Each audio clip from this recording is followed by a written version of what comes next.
누구든지 들에서 칼에 살해된 자나 시체나 사람의 뼈나 무덤을 만진 자는 7일 동안 불결하리라. 17절 보겠습니다. 그 불결한 사람을 위하여 그들은 죄를 정결케 하고 태운 암송아지 죄를 취하여 흐르는 물과 함께 그릇에 담아서. 하나님께서 제일 싫어하는 그 개념, 말 중에 하나가 이 사망입니다. 죽음. 그래서 로마서 6장 23절에 이는 죄의 삭슨 사망이요. 이 말씀에서 하나님의 법을 어긴 그 죄의 결과가 죽음이라고 말씀하신 것입니다. 죄를 지을 수밖에 없는 우리의 육체를 사망의 몸으로 하나님께서 규정하셨습니다. 우리는 사망의 몸을 가진 사람입니다.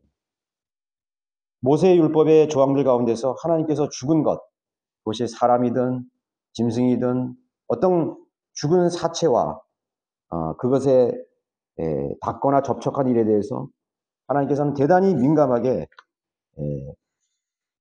여기셨고 또 그것에 대해서 언급을 하고 있는 것입니다. 심지어 이미 죽어서 없는 고인들 있죠. 이미 죽은 사람들.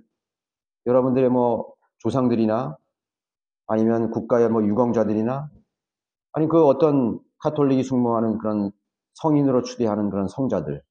그런 죽은 사람에 대해서도 대단히 아주 민감하게 하나님께서 말씀하셨어요. 레위기 19장 28절에 너희는 죽은 자를 위하여 너희 몸에 어떤 살도 베지 말며 너희 위에 어떤 표들도 찍지 말라. 나는 주니라. 그러니까 죽은 자들을 위해서 뭔가를 한다는 이 자체가 하나님 앞에는 매우 가증한 것이고 하나님 앞에는 결코 받아들일 수 있는 용납될 수 없는 것이라는 걸 알아야 되는 거예요. 거기에 어떤 합리화시켜서 하는 것 아무런 필요가 없습니다.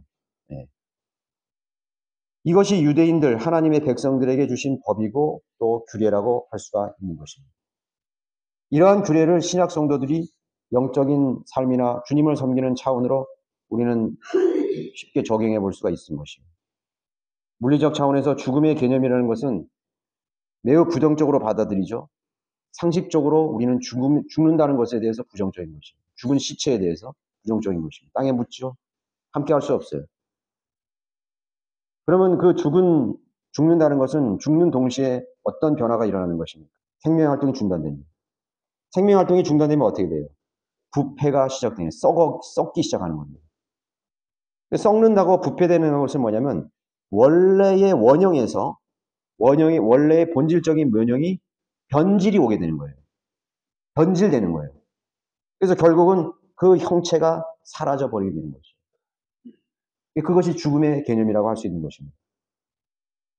그래서 이러한 개념을 영적으로 우리가 그대로 이 하나님의 율법하고 말씀들은 마지막 시대를 만난 우리 성도들을 위한 교훈으로 가르침으로 우리에게 이게 주신 것입니다. 첫 번째, 하나님이 보시기에 죽은 자들이 있다는 것을 말하는 거예요.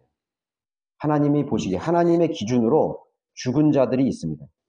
그 누구예요? 거듭나지 않은 죄인들이죠.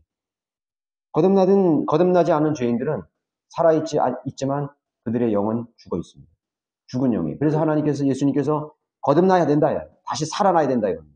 죽었던 영이 다시 살아나야 된다고 하는 거예요. 그러니까 불신자들은 하나님께서 죽은 자들로 간주하는 것입니다. 두 번째는 믿음을 상실한 그리스도인들을 하나님께서 죽은 자들로 간주하는 것입니다. 마태복음 8장 22절에서 나를 따르라.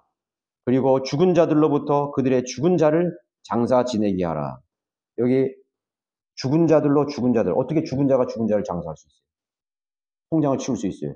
그럼 이 말은 뭐냐면 앞에 죽은 자들은 하나님께 대해서 죽은 자들이에요. 하나님이 보시기에 죽은 자들이에요. 그 사람들은 살아있지만 육체로는 살아있지만 하나님이 보시기에 송장과 같은 좀비로 여기시는 것입니다. 하나님을 알지 못하는 자, 다시 말해서 거듭나지 못한 영이 죽은 자들이에요. 그 영이 죽은 자들로 그 시체를 치우게 하라는 거예요.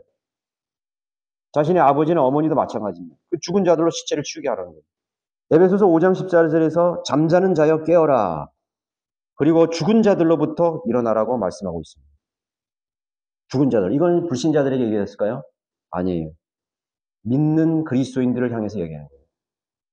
죽은 자들과 함께 잠을 자던 그리스도인들에게 그 죽은 자들과 함께 잠자는 자들에게 일어나라고 말한 것입니다. 죽은 시신처럼 함께 잠을 자는 그러한 성도들을 향해서 외치시는 것입니다. 그럼 죽은 믿음을 가진 자들은 누구인가요? 순수한 믿음을 갖지 못한 사람들, 순수하지 못한 믿음을 가진 사람들, 위선과 형식적인 믿음을 가진 사람들을 말하는 것입니다. 죽은 믿음에 극단이 있습니다. 바리새적인 형식주의입니다. 두 번째는 사두개적인 자유주의입니다. 바리새인적인 그리스도인들을 하나님께서 죽은 자들로 여기시는 것입니다.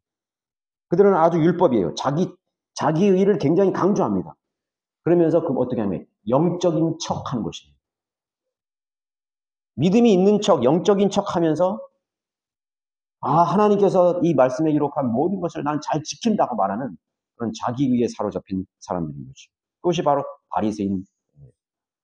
그래서 바리새인들이 항상 예수님과 제자들과 유대인들을 비난했잖아요.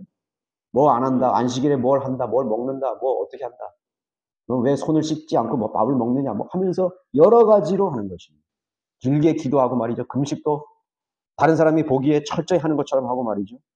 긴 옷을 입고 다니면서 말이죠. 거룩한 척 하는 거예요. 영적인 척 하는 거예요. 영적인 척 하는 사람들이 바리새인적인 그리스도인입니다.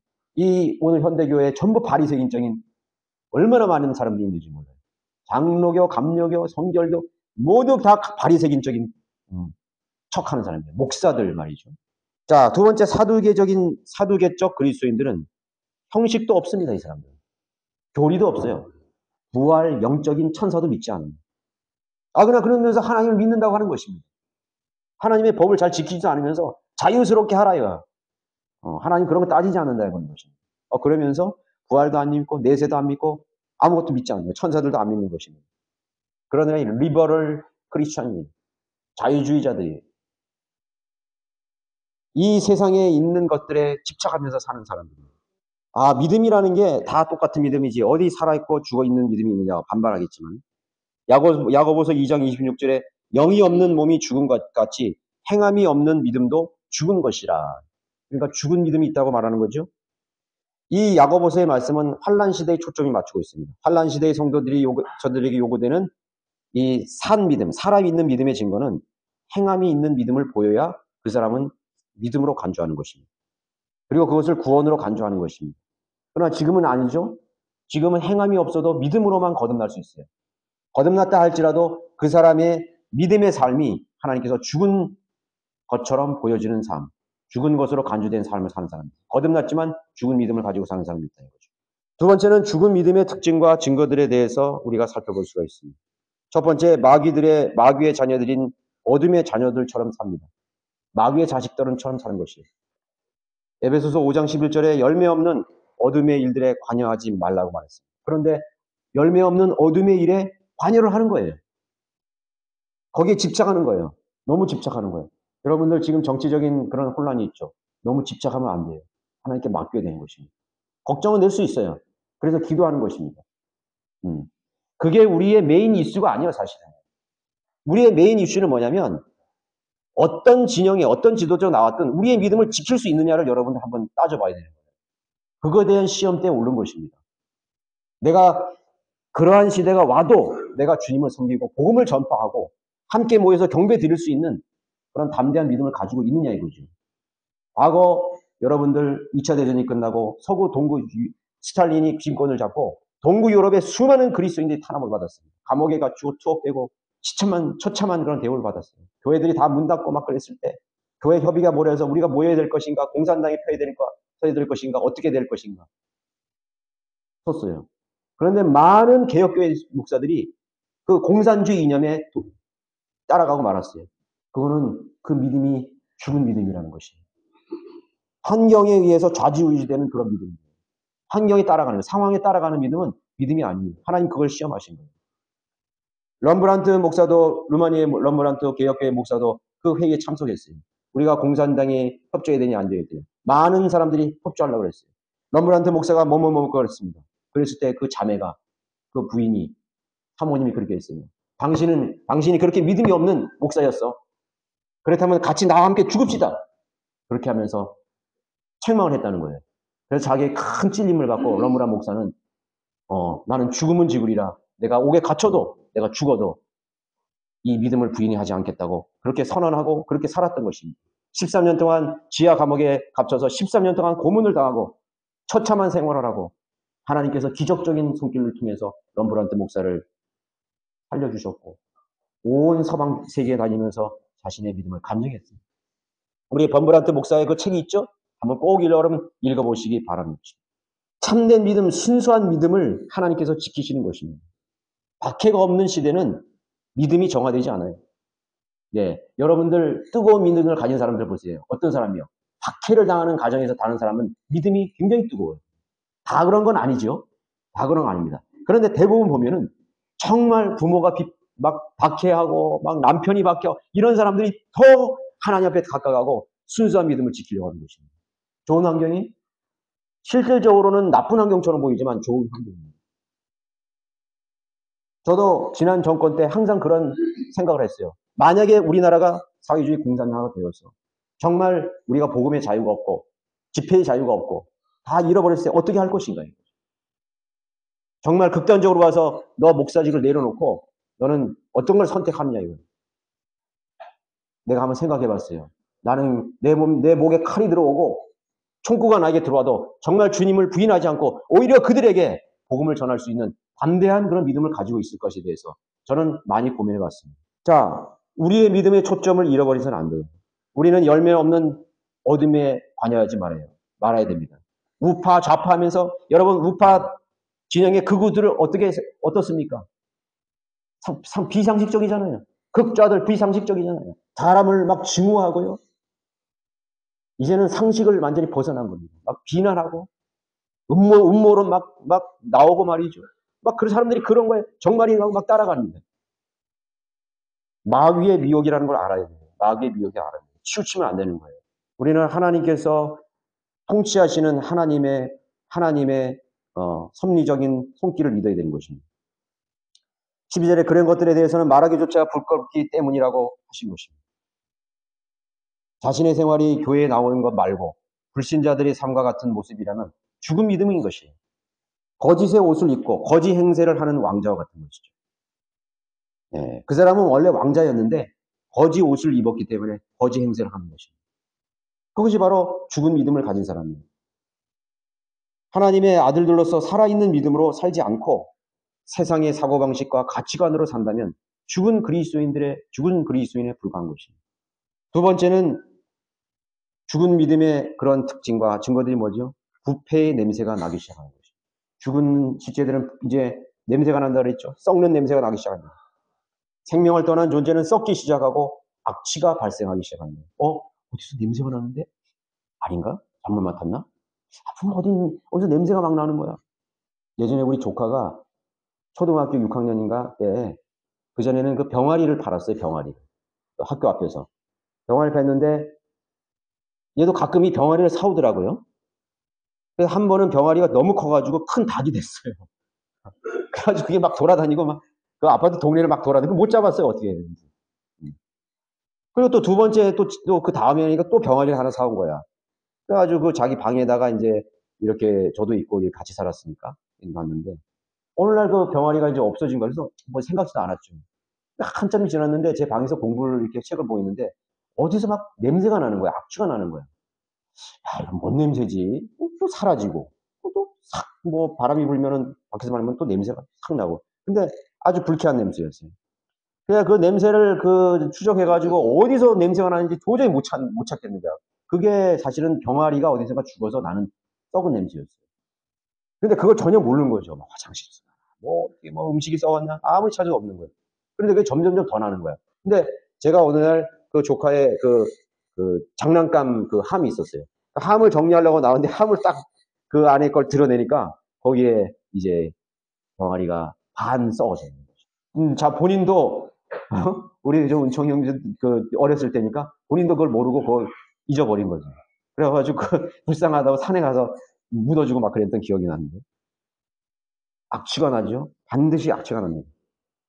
사람도, 고독사 한 사람들의 그런 우리 경우가 뉴스를 많이 듣죠. 어디서 냄새가 난다, 이거예요. 문 따고 들어가 보니까 사람이 벌써 시신이 오래된 부패예요. 아름다운 숙녀도, 신사도, 그렇게 몸을 가꾸고 했던 그 몸도 이제 죽으면 부패한 냄새가 나는 것 같습니다. 나는 것입니다. 그래서 하나님께서 그 불결하다고 말씀하시는 것입니다. 너무나 자연스러운 현상이라서 결코 그 악취를, 그 냄새를 감추거나 막을 수가 없는 거예요.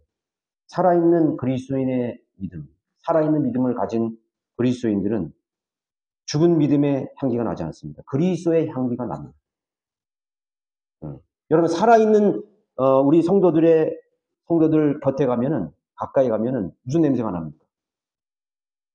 살아있는 믿음의 향기, 그리스도의 향기가, 향기가 풍겨 나옵니다. 그러나 죽은 믿음을 가진 성도는 육신의 냄새가 나기 시작합니다. 그 육신의 냄새가 뭐예요? 육신은 죽은 몸으로 간주하다 그랬죠? 우리 죄의 몸이라는 것은 사망의 몸으로 간주합니다. 그 사망의 몸을 따라 사는 사람들은 자연스럽게 육신적인, 여러분 세상의 불신자들 속에서 그리스도의 향기가 나요? 성령의 열매가 납니까? 육신의 일이에요. 그 성경에 보면은 육신의 열매라고 그러지 않았어요. 육신의 일이라고 그랬지. 바로바로 나오는 거예요. 그냥 즉흥적으로. 그러나 열매라는 건 뭐예요? 내면적인 것에서 물을 빨아들여서 햇빛과 공기, 오랜 시간이 거쳐서 정말 그 모든 것들이 조합해서 압축되어서 그 열매를 맺게 되는 것입니다. 그게 바로 성령의 열매들이에요. 그게 바로 인격적인 열매라고 말씀하고 있는 것입니다. 성령의 열매가 나는 것이 아니라 꽃향기가 나는 것이 아니라 그리스도의 향기가 나는 것이나 육신의 냄새가 나오게, 그거는 하나님께서 부패한 냄새로 간주하시는 것입니다. 죽은 믿음을 가진 성도들에게서는 부패한 냄새가 나기 시작하는 것입니다. 여러분, 고깃집에 오래 있다가 온 사람들 와봐요. 그 몸에 고기 냄새가 막 배가지고 쉽게 안 빠진다고요. 며칠 가는 경우도 있어요. 탄 냄새. 그 옷과 살에 배어서 쉽게 그릇이 사라지지 않습니다. 육신적인 사람들은요, 반드시 부패한 육신의 냄새입니다. 담배 피는 사람 보세요. 담배 피는 사람은 다른 사람이 모른다고 생각하고 모른 체 하지만은 다 알아요. 다 안다고. 냄새가 나요. 그 육신의 냄새예요. 그게 육신의 냄새. 술 냄새가 나잖아요. 술 냄새. 육신적으로도 그렇게 나타나요. 나쁜 습관에서 오는 거 나오잖아요. 하나님께서 죽은 믿음으로 간주한다는 걸 알아야 돼요. 주일마다 교회에 하루 나왔다가 그렇게 했다고 그 사람이 모두 영적인 사람이 되는 것이야. 6일 동안 그 사람이 어디에 있었느냐, 어떻게 살았느냐가 더 중요한 것입니다. 그 사람이 6일 동안에 살았고 경험했고 그 있었던 장소, 있었던 삶의 패턴, 형식, 누구를 만났느냐, 어떻게 생각했느냐, 그것이 다 쩔어가지고 교회에 나오는 거예요. 그러면 교회에 그 사람이 꼬박꼬박 주일날만 나왔다고 해서 그 사람이 영적인 사람인가요?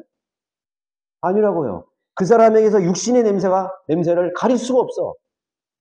그럼 그 육신의 냄새가 어떻게 나나요? 목욕을 하고 깨끗한 옷을 입고 머리를 무슨 기름을 바르고 해서 나온다고 되는 거예요? 그 사람의 말에서 부패한 냄새가 나는 거예요. 그 사람의 언어 속에서 육신의 냄새가 나는 거예요. 그 사람의 사고 체제에서, 그 사람의 생각의 발상 속에서 육신의 냄새, 바로 악취가 나는 것입니다. 부패한 냄새가 나는 것입니다. 영적인 생활이 없고 진정으로 깊이 있는 하나님과의 자백, 하나님과의 교제 속에서 하나님께 드리는 자백, 성령 안에서 인도받는 시간이 없었기 때문에 그 사람은 아무리 가리려고 해도 그 육신의 부패한 냄새를 제거할 수가 없는 것입니다. 그래서 자연스럽게 나는 거예요. 그래서 영적인 사람들이 판단하는 것이, 저 형제 좀 이상한데? 옛날하고 좀 다른데? 저 형제님은 항상 교회는 나오는데 왜 육신의 냄새가 날까? 왜 우리하고 생각이 다를까? 그게 바로 분별력인 거지. 부패한 냄새가 나기 시작하는 거예요. 거기서 드러나는 것입니다.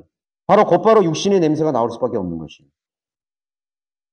그 사람이 성령 안에서 믿음에 의해서 나오는 그런 자연스러운 영적인 언어가 아닙니다. 영적인 제스처가 아니에요. 어떤 사람은 얼굴에도 나타납니다. 얼굴에도 죽은 믿음의 증거들이 나타나요. 얼굴에서도 냄새가 새어나는 거예요. 우리가 피부에서 그 냄새가 나는 것처럼 그 얼굴 빛에서도 성령으로 충만한 사람과 충만하지 않는 사람들을 비교가 되는 것입니다. 집에서 하던, 세상에서 하던 그런 습관과 버릇들이 그대로 튀어나오게 되어 있는 것입니다. 세 번째는 미련하고 어리석은 인생을 살아가게 되는 것입니다. 그런데 그 사람은 자신이 미련하게 산다고 생각하지는 않습니다. 여기 좀 온조를 좀 올려야 될 것 같은데요. 왜 생명의 원천 되신 하나님께로부터 지혜와 명철을 얻지 못하기 때문입니다. 하나님과 교제가 끝나버렸습니다. 죽어있는, 그 믿음이 죽어있는 상태입니다. 구원받은 것으로 끝난 것입니다. 계속해서 그 생명수를 공급받아야 되는데, 우리가 성령 충만하면 그 배에서 생수의 강이 흘러나오리라고 말씀하셨잖아요.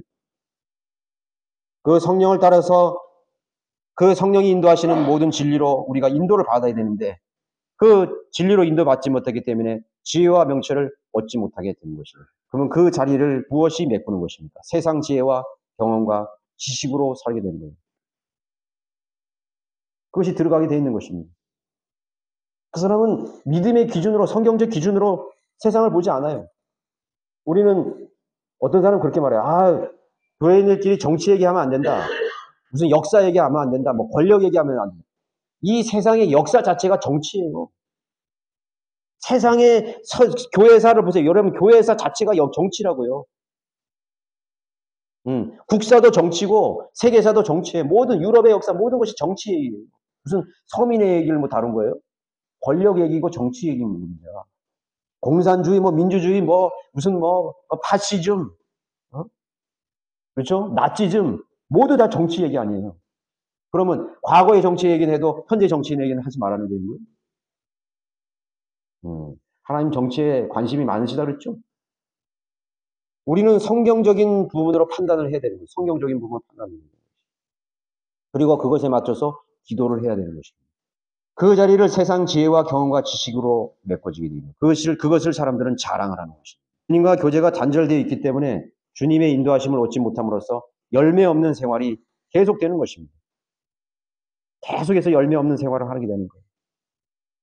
그래서 그 사람은 영적 노숙자가 되어 마는 것입니다. 이 교회 다녔다, 저 교회 다녔다, 뭐 여기 갔다, 여기 마음에 안 들이 그런 거예요. 자기 스타일에 맞는 교회를 찾아다녀요. 지금 보세요. 전부 자기 스타일에 맞는 교회를 찾아다녀요. 하나님께서는요, 경배 드릴 수 있는 교회를 하나님이 이미 다 정해놓으셨어요. 영과 진리로 경배 드리지 못하는 교회는 하나님이 경배를 받지 않으신다는 걸 알아야 돼요. 성경들이 믿는 교회에 왜 죄가 없겠습니까? 왜 오류가 없겠습니까? 있어요. 그러나 그 교회는 성경들이 믿는 교회예요. 하나님의 진리를 추구하고 바른 믿음을 향해서 가는 거예요. 거기서 하나님께서 깨우쳐 주시고 바로 잡아 주시고 하나님께서 징계도 하시고 교훈도 해 주시는 것입니다. 마귀에게 미혹되거나 쉽게 속아서 시간을 낭비하는 일을 계속 반복하면서 죽은 믿음 속에 계속 살아가고 있는 사람들이죠. 자, 우리 지금 이 교회 안에서도 우리 한글 킹제임 성경에 대한 저작권에 대한 판단력이 없는 사람들이죠. 마귀는요, 처음부터 아담주부터 하나님의 말씀을 제거하기 위해서 혈안이 되어 있어요. 온통 혈안이 되어 있다고.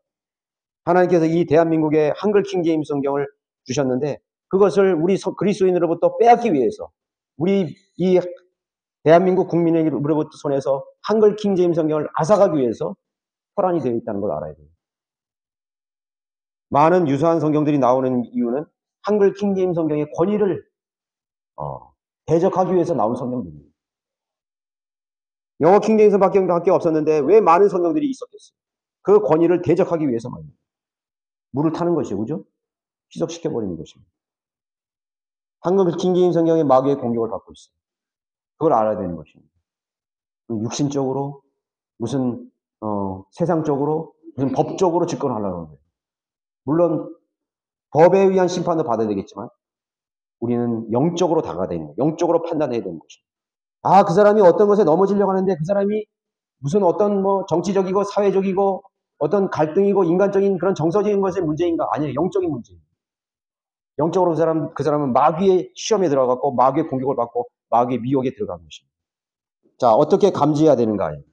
경배와 주님을 섬기는 일에 의미를 상실해버리면 그 사람의 믿음은 죽어있는 것이죠. 하나님께 예배 드리는 것과 하나님을 섬기는 일에 대해서 의미를 상실해가는 거예요. 병이 들었어요. 별로 예배 들어가는데 별로 그렇게 의미가 없어. 하나님 말씀을 듣는데 별로 의미가, 찬송하는데 의미가 없어요. 주님을 섬기고 봉사하는 일에 대해서 의미가 없고 교제하는 일에서 의미가 없는 것입니다. 그럼 그 사람은 이미 죽어버린 것입니다. 죽었어요. 그 사람이 어떤 일에든지 흥미를 잃어버리면, 관심을 잃어버리면 안 하잖아요. 똑같은 것입니다. 하나님께 나올 때 기대가 사라졌습니다. 여러분, 하나님의 성경을 읽을 때 기대를 가져야 돼요.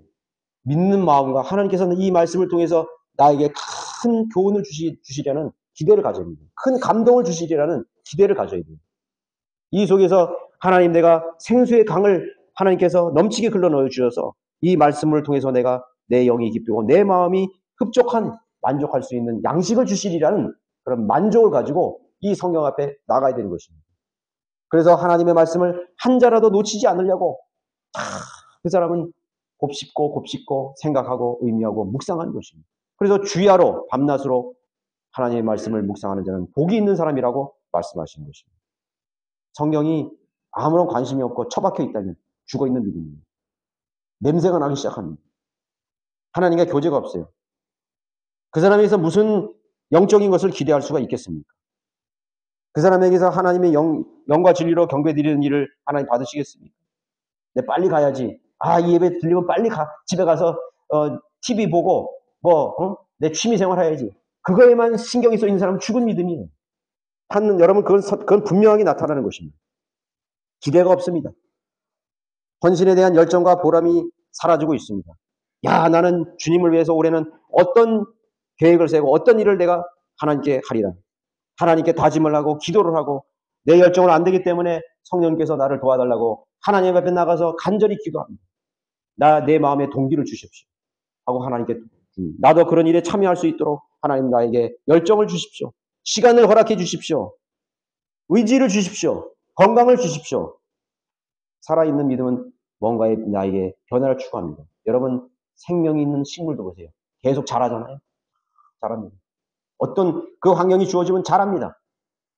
성장합니다. 열매를 맺으려고 합니다. 어떻게 해서든지 기도 속에서 말씀을 읽을 때 간절함과 기대와 영적 교감, 하나님과 살아있는 대화가 사라졌다면 그 사람은 죽은 믿음에 있는 것입니다. 그러므로써 그분의 사랑과 자비하심, 나를 향한 하나님의 책망이 더 이상 사라져버린 것입니다. 더 이상 존재하지 않습니다. 두 번째, 죽은 믿음에 대한 하나님의 처방과 회복의 방법은 무엇입니까? 죽어가는 사람에게 무엇이 필요한 것이죠? 인공호흡이 필요한 것입니다. 지금 막 꼴깍꼴깍 하는 사람에게 인공호흡이 필요한 거예요. 병원에 가보세요. 응급환자들 전기 충격해가서 인공호흡 하잖아요. 가슴 누르고 막 하잖아요. 그 골든타임을 놓치지 말아야 돼요. 여러분, 영적으로 죽어가는 사람들도요, 골든타임이 있어요. 골든타임이 있다고. 영적으로 죽어가는 사람에게 빨리 조치를 취하지 않으면요, 그 골든타임을 놓쳐버리면요, 10년, 20년, 30년은 쑥딱 지나갑니다. 그 10년, 20년, 그 수많은 반평생을 하나님 없이 그냥 살아가는 거예요. 죽은 시체처럼 살아가는 것입니다. 그러다가 주님 앞에 부름받는 사람들도 있어요. 자기가 구원받지 않았다고 생각하는 사람들도 아마 하나님 앞에 갈 거예요. 죽어야 될 거예요. 부활할 거라고. 왜? 그 사람은 처음에 구원받았기 때문에. 우리가 볼 때는 저 사람이 과연 구원받는 사람이라고 의심하잖아요. 우리 주위에 있는 사람들, 그런 사람들이 있어요. 저 사람 전혀 구원받지 않으세요. 그런데 그 처음에 어떻게 구원받느냐가 중요하다고 말씀드렸죠. 정말 그 주님을 만난 순간이 있느냐. 그럼에도 불구하고 죽어가는 사람들은 인공호흡이 요구되는 것입니다. 완전히 세상에 빠져 있습니다, 이 사람. 육신과 죄악에 쪄들어 사는 그리스도인들, 평생 그렇게 살아가는 것입니다. 그렇기 때문에 우리가 죽어가는 사람들에게는 인공호흡이 필요한 것입니다. 중보기도가 있죠. 인공호흡의 하나의 수단이에요. 그 형제와 그 자매를 위해서 열렬히 기도합니다. 그 여러분들의 자녀들을, 여러분들의 혈육을 위해서 열렬히 기도합니다. 하나님 앞에 주님, 성령으로 하나님 깨우치게 해주십시오. 성령께서 인도해 주십시오. 여러분들 방황하는 사람들은요, 성령님이 개입하셔야 돼요. 성령님이 개입하시지 않으면 안 되는 거예요. 하나님의 손길이 개입하셔야 되는 것입니다. 그래서 중보 기도가 필요한 것입니다. 열렬히 기도합니다. 육신적으로 병들고 죽어가는 것이 문제가 아니라 영적으로 죽어가는 것이 더 예수님께서는 육신적인 병인 별로 심각하게 여기지 않았어요. 영적인 병, 정신적인 병을 더 심각하게 다루셨다. 우리 여기 자매도 아프지만 더 중요한 게 있어요. 더 먼저 회복해야 될 것이 있어요. 우리가 육신적으로 아픈 사람보다 더 심각한, 하나님 보시기에 더 심각한 병에 걸린 사람입니다. 인공호흡이 필요한 사람입니다. 겉은 멀쩡한데 영적인 죽음으로 가고 있는 것입니다. 여러분, 죽은 시체는 하나님 앞에 1점도 점수를 얻지 못합니다. 단 1점도 점수는 빵점이에요. 하나님께서 이 레위기와 출애굽기, 민수기에서 얼마나 죽은 것들에 대해서 민감하게 말씀하셨는지 여러분 살펴보면 아실 것입니다. 야, 하나님께서 이 죽은 것에 대해서 굉장히 중의심을 갖고 있구나. 엄청난 반감을 갖고 있고, 엄청난 혐오심까지 갖고 있는. 그래서 하나님께서 죽은 것들을 영원히 지옥에 불태우는 거죠. 그 화려하고 아름다운 것들, 하나님 앞에 다 죽은 거예요. 높은 그런 권세, 부유함, 재산, 학식, 다 죽은 것입니다. 그 죽은 것들로 간주하라는 것입니다. 심지어는 그 죽은 것을 담는 것까지 다 써? 그거는 죽은 일에 관여하지 말라는 거예요. 믿음이 없는 마귀적인 일에 관여하지 말라는 거예요. 육신적인 일에 관여하지 말라는 거예요. 세상도 세상에 있는 것들로 사랑하지 말라. 관여하지 말라. 손도 대지 말라는 거예요. 그 모양도 흉내도 내지 말라는 거예요. 돌이키라 이거예요. 돌아서라 이거예요. 그것이 거룩입니다. 분리하라 이거예요. 그것을 분리시키라 이거예요. 멀리 분리시키라. 너의 사랑하는 너의 아들, 딸, 부모도 문둥병에 걸려서 죽어가고 있으면 멀리 진영 밖으로 내쫓아야 돼요. 분리시켜. 완전히 죽기 전에 우리는 인공호흡이 필요합니다. 그래서 속히 깨어나 살아서 생명을 찾고 활동을 해야 됩니다. 생동감이 있는 영적 그리스도인으로 살아가야 되는 것입니다. 하나님께서 여러분들이 기도할 때 여러분의 마음속에 생명력을 불어넣으시기 바랍니다. 나는 주님께 영광 돌려서 뭔가를 하려고 하는 그런 역동적인 활력이 있어야 됩니다. 아무리 작은 것이라도 좋습니다. 그것이 생명 안에서 활력이 있어야 됩니다. 마음의 동기가 있어야 됩니다. 십자가의 은혜를 여러분 깨달을 때마다 여러분 마음속에 뜨거운 열정이 생겨나야 됩니다. 하나님 말씀을 읽을 때 여러분들에게 있어서 뜨거운 섬김의 열정이 여러분 속에서 나와야 되는 것입니다. 사체는 아무리 때려도 반응하지 못하는 것입니다. 지렁이도 살아있으면 꿈틀거리죠. 그러나 죽어있는 하나님의 백성 이스라엘에는 지렁이도 밟으면 꿈틀거리는데 그들은 반응하지 않았어요. 다 죽어버렸습니다. 끝장이에요. 하나님께서 인공호흡으로 어떻게든지 되살리려고 그랬지만 이스라엘은 부패하고 그들이 죽어버렸습니다. 그래서 다 죽은 시체를 다 치워버렸습니다. 어디로? 아시리아로 치워버렸고 바벨론으로 70년간 다 치워버렸어요. 필요 없어 너희들은. 다 치워버렸습니다. 그러나 하나님이 그들을 사랑하시는 언약 때문에 하나님께서 그들을 다시 기적적인 방법으로 돌아오게 했잖아요. 여러분, 이 세상의 역사는 자의적으로 되는 게 아무것도 없습니다. 인간이 아무를 하려도 안 되는 거예요. 하나님의 기적적인 손길이 바로 정치의 권력이에요. 세상의 역사예요. 하나님의 왕국은 지금 이 6천년 동안 이루어지는 게 아니에요. 주님이 재림하셨을 때 이루어지는 거예요. 우리가 오늘 자유스러운 이 세상 속에 살아가고 있는 것은 기적적인 것이죠. 여러분 2차 대전 남태평양전에 태어나지 않았다고. 6.25 전쟁에 여러분 살지 않았잖아요. 조선시대 임진왜란 때 살지 않았어요. 정묘제란, 병자호란 그때 살지 않았잖아요. 고려시대 살지 않았잖아요. 삼국시대 살지 않았잖아요. 지금 인생 살고 있다고. 그럼에도 불구하고 이러한 현실이 육신적으로는 좋지만 여러분 영적인 것을 한번 생각해 봐야 됩니다. 오히려 평화가 있고 자유가 있는 그 세상은 더 영적으로 부패하는 것입니다. 미국이 그랬고 영국이 그랬고 유럽이 그랬던 것입니다. 오히려 정말 세상의 난국 속에서 그들은 순수한 믿음의 불꽃을 더 밝혔습니다. 어둠을 더 밝혔습니다. 더 그리스도인이 빛이 났습니다. 그리고 하나님께서는 그것을 높이 평가해 주시는 것입니다. 많은 점수를 주시는 것입니다. 너희 믿음이 어디 있느냐. 그것을 보시는 것입니다. 저는 그렇게 생각해요. 우리 성경대로 믿는 그리스도인들이 정신을 차리지 않고 정말 살아있는 믿음으로 다시 역동하지 않는다면은 하나님께서 이 촛대를 다 옮기신 거예요. 촛대를 옮긴다는 게 뭐예요? 끝나는 것입니다. 하나님께서 이스라엘을 흩어지 버리신 것이 끝내시는 것입니다. 그래서 하나님의 복음과 진리가 더 빛을 발하기를 원하시는 것입니다. 여러분, 바울이 왜 세계 선교 3차 선교여행을 했습니까? 박해 때문에 선교여행을 할 수밖에 없었어요. 박해 때문에. 12사도들에게 핍박이 없었다면 소아시아로 흩어져서 전 세계 복음을 전할 기회가 없었어요. 하나님께서 유대인들을 AD 70년대에 하나님께서 완전히 초토화시켜가지고 타이투스 황제를 완전히 디아스포라에서 다 흩어져 버렸어요. 성경이 유럽 대륙으로, 아프리카로, 동방으로, 소아시아로 막 전해지게 된 것입니다. 그리스도인들이 핍박을 피해서 온 세상으로 전하게 됐습니다. 그게 하나님의 방법이에요.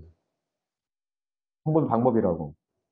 하나님께서 마지막 방법은 박해를 통해서 복음과 진리가 전하게 하는 것입니다. 그런데 그 직전에 어떤 환경을 허락해 주신지 아세요? 아주 평안하고 아주 좋은 쾌적한 환경을 허락해 주십니다. 그때를 놓치면은 박해가 와요. 세계의 역사는 반복됩니다. 제가 봤을 때 반드시 그랬어요. 청교도들이 하는 수 없이 미국으로 간 거잖아요. 메이플 타임. 왜? 박해 때문에 간 거라고요. 그래서 거기에 그 대륙에서 복음과 진리와 자유를 가졌던 것이에요. 그러나 미국 사람들이 그 기회를 놓치지 않았잖아요. 그러나 그것이 오래가지 않는다는 것이. 자유를 줬더니만이 말이죠. 교회들이 다 부패하기 시작한 거예요. 자유주의로 흘러가는 것입니다. 성경을 버렸습니다. 성경을 변개시켰습니다. 복음과 진리를 최종 목적으로 삼지 않습니다. 교회가 다 부패했어요. 교회 부흥. 교회가요. 박해가 있을 때는 교회 다 왔는데 자유가 있고 평화가 있으니까요. 그것이 뭐가 된지 사업이 되어버렸어요. 교회 사업이 되어버렸어. 교회 부흥, 교회 성장, 사업이에요. 돈 많이 거치고 사람들 많이 하고 건물 많이 짓고 좋은 편의시설 만들고 편안하게 그렇게 한 거예요. 문화를 만들어 보낸 거예요. 그것이요. 이제 미국을 지나가지고 이제 이 21세기 왔더니 뭐가 된지 아세요? 기업이 된 거예요. 기업. 거대한 기업이 되고 기독교가 거대한 기업이 돼버렸어요. 그렇게 된 거죠. 하나님께서 그리스도인들을 박해하는 그리스도인들을 핍박하는 시대를 주시는 거예요. 핍박하는 걸 주신다고. 그것이 하나님이 필요해서 주시는 거라고. 오늘날 이렇게 시국이 정세가 난 거는 그리스도인들이 정신 차리라고 말씀하시는 거예요. 그리스도인들이 정신 차려. 교회가 정신 차려. 그런데 부패한 교회는 그걸 깨닫지 못하는 거예요. 오늘날 부패한 교회가 그걸 깨달아요? 내가 이 교회에 여기 있을까 저기 있을까 그것만 따지는 거지. 그거 아니라고요. 준비해야 되는 거예요. 준비. 어느 정권이 서든지 우리는 준비해야 됩니다. 아, 하나님께서 우리에게 마지막 기회를 우리에게 주시는 것입니다. 내 개인이 살아나야 됩니다. 내 개인이 살아나야 돼요. 내 가정이 살아나야 됩니다. 기도가 이제 살아나고 하나님 말씀을 더 열심히 공부하고 진리를 더 사모하고 말이죠. 그 진리를 지키려는 그런 결단들과 선택이 더 역동적으로 일어나야 됩니다. 복음을 전파하는 일에 더 역동적이 일어나야 됩니다. 우리는 또 세계로 나가야 됩니다. 우리 대한민국의 이 바른 성경과 바른 진리가 나가야 됩니다. 바른 성경을 가지지 못한 민족들이 얼마나 많은지 아세요? 곳곳에 있습니다.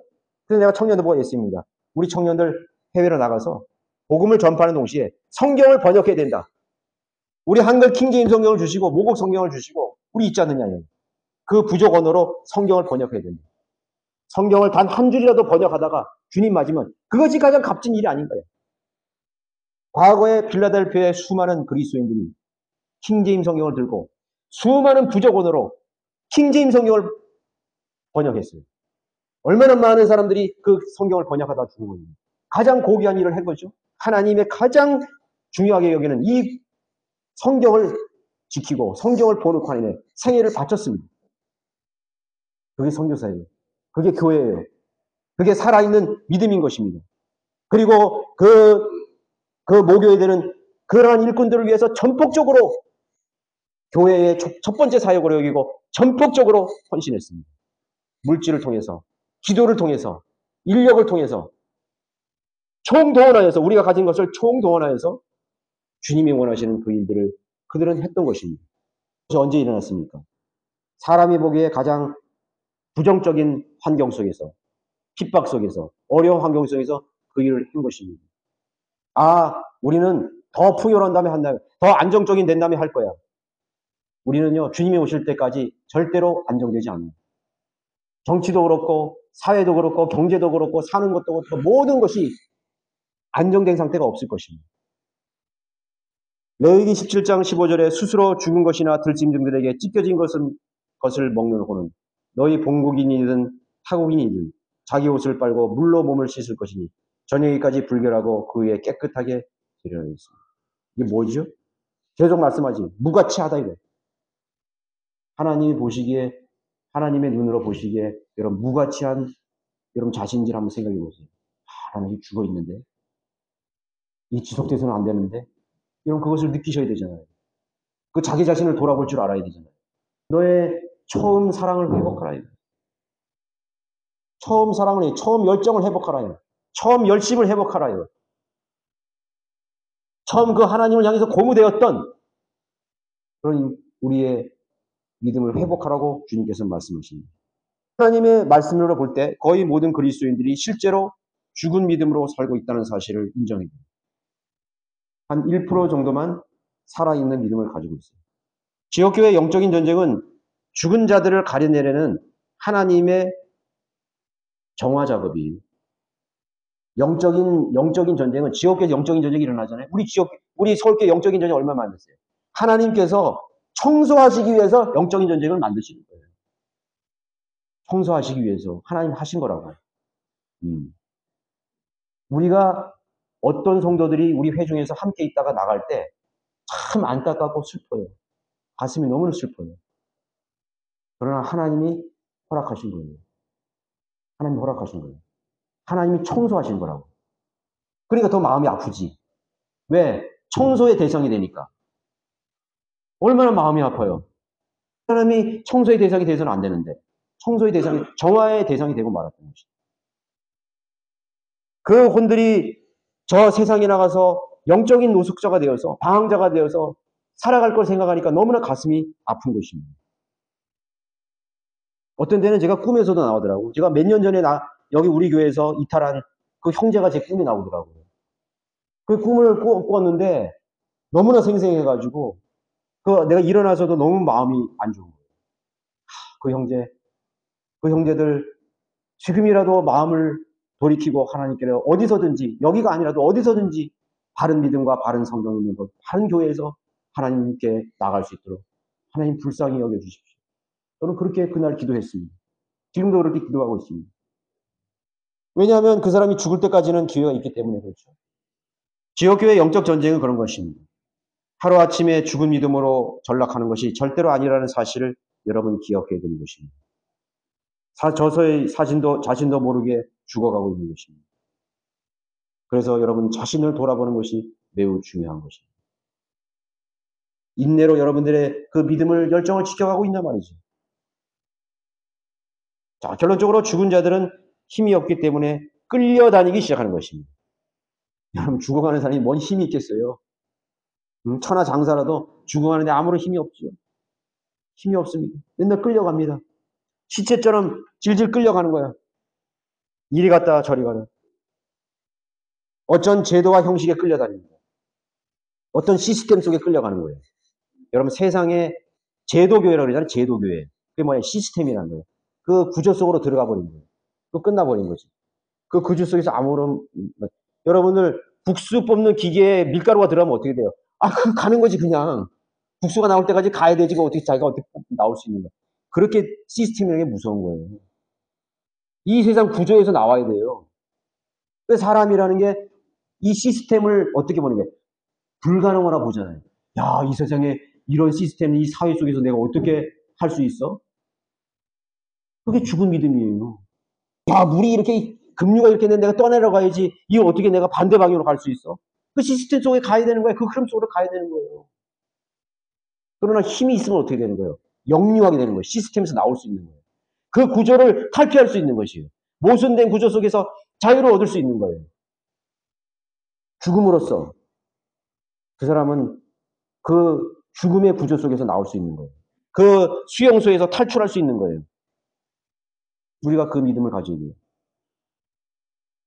죽은 사람이 믿으면 사람의 이목과 체면에 끌려다니기 시작하는 것입니다. 그 사람 나를 어떻게 할까? 나를 어떻게 볼까? 나를 광신자로 볼까? 이단으로 볼까? 그렇게 하면서 말이에요. 그거에 끌려다니는 거예요. 평생을 그렇게 끌려다니는 거죠.